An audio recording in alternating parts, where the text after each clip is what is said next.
Ny teny zaraina izay omena antsika indray ry havana dia ny voasoratra ao amin'ny Asan'ny Apôstôly toko faha 6:5-roapolo mivaky toy izao amin'ny anaran'i Jesosy hoe: ary no mamanton'alina dia nivavaka sy nira fiterahan'Andriamanitra Paoly sy Silasy, ary nihaino azy ny mpifatotra.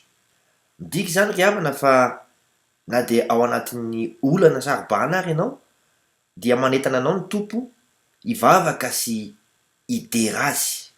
Vokatr'izany dia ho tanteraka aminao ny teny izay voasoratra ao amin'ny Asan'ny Apôstôly toko faha 6:5-roapolo mivaky toy izao amin'ny anaran'i Jesosy hoe: ary nisy horohoro-tany mafy dia mafy avy tampoka, ka niozongozona ny fanorenan'ny tranomaizina, dia nivoniaraka tamin'izay ny varavarana rehetra ary nivaha avokoa ny fatoran'izy rehetra.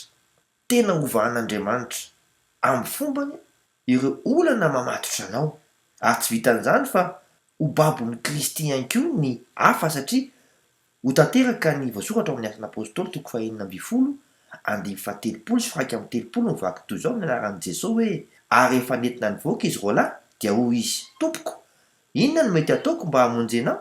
Dia hoy izy roalahy: minoa an' Jesosy Tompo dia ho vonjena ianao sy ny ankohonanao. Minoa ary dia hahita fitsaharana sady hitaona olona maro ho any an-danitra ianao. Mandram-peona tompoko.